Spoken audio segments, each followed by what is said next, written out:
Hi guys, welcome to my channel. மனுநீதி சோழனோட கதை நீதிக்கும் நேர்மைக்கும் மிகச்சிறந்த உதாரணமாக தமிழக வரலாற்றில் இன்றும் போற்றப்படுது. சிலப்பதிகாரம் போன்ற இலக்கியங்களும் இவரோட புகழ் பாடப்பட்டிருக்கு. அவரோட கதை என்னன்னு பார்த்துடலாமா? சோழ மன்னர்களில் ஒருத்தரான மனுநீதி சோழன் திருவாரூரை தலைநகராக கொண்டு ஆட்சி செஞ்சுட்டு வராரு. அவரோட இயற்பெயர் ஏழரா.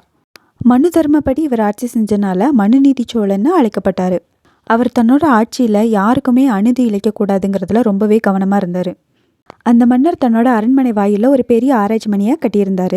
குடிமக்கள் தங்களுக்கு ஏதாவது குறை அல்லது அநீதி ஏதாவது ஏற்பட்டுச்சுன்னா அந்த மணியை அடித்து மன்னர்கிட்ட நீதி கேட்கலாம் அப்படிங்கிறது தான் அதோட விதி.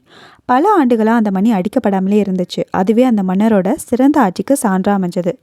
மன்னருக்கு வீதி விடங்கன் அப்படின்ற ஒரே ஒரு மகன் இருக்கான். ஒரு நாள் இந்த வீதி விடங்கன் தன்னோட தேரில் ஏறி நகர்வலம் போய்கிட்டு இருக்கான். அப்போ சாலையில் துள்ளி குதிச்சு ஓடின ஒரு பசுக்கண்ணு எதிர்பாராத விதமாக இளவரசனோட தேர்காலில் சிக்கி துடிச்சு இறந்து போகுது. தன்னோட கண்ணு முன்னாடியே தன்னோட கண்ணு துடிக்கிறத கண்ணு அந்த தாய் பசு கதறி அழுதுது. அது நேராக அரண்மனை வாயிலுக்கு போய் அங்கே இருக்கிற ஆராய்ச்சி மணியை தன்னோட வாயால் பிடிச்சு இழுத்து அடிச்சது. பல ஆண்டுகளாக ஒலிக்காத மணி அன்னைக்கு ஒலிச்சதை கேட்டு மன்னர் ஓடி வந்து பார்க்குறாரு.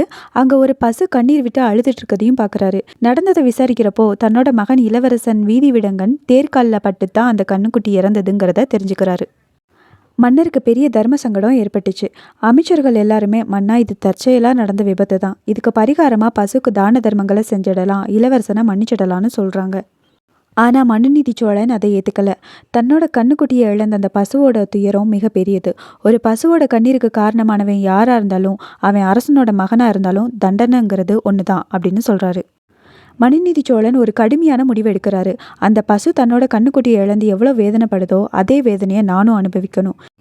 கண்ணுக்குட்டி எப்படி தேர்காலில் இறந்து போச்சோ அதே போல் என்னோட மகனும் தேர்காலில் அடிபட்டு சாகணும்னு கட்டளையிடுறாரு. யாருமே முன்வராத நிலையில் மன்னரே தன்னோட தேரை ஓட்டிக்கிட்டு போய் தன்னோட ஒரே மகனை தேர்காலில் இட்டு நீதியை நிலைநாட்டுறாரு.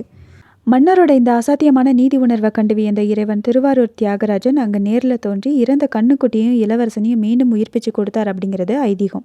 மன்னன் எவ்வளி குடிகள் அவ்வளி. தன் மகனாகவே இருந்தாலும் தவறு செஞ்சால் தண்டனை உண்டுங்கிறது மனுநீதி சோழனோட பண்பு.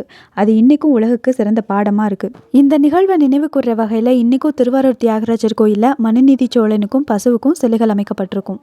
இந்த கதை பெரிய புராணம் மற்றும் சிலப்பதிகாரத்தில் வழக்காடு காதைன்ற பகுதியில் வரக்கூடியது. கண்ணகி இந்த கதையை மதுரையில் இருக்க பாண்டிய மன்னன்கிட்ட எடுத்து சொல்கிற மாதிரி வரும். இந்த கதை சட்டம் அனைவருக்கும் சமம் மற்றும் அரசன்றவன் உயிர்களிடத்தில் பாரபட்சம் காட்டக்கூடாது அப்படிங்கிற உயரிய தத்துவத்தை உலகத்துக்கு உணர்த்துது. இது மாதிரி ஸ்டோரிஸ் தெரிஞ்சுக்கிறதுக்கு சேனலை மறக்காமல் சப்ஸ்கிரைப் பண்ணிக்கோங்க.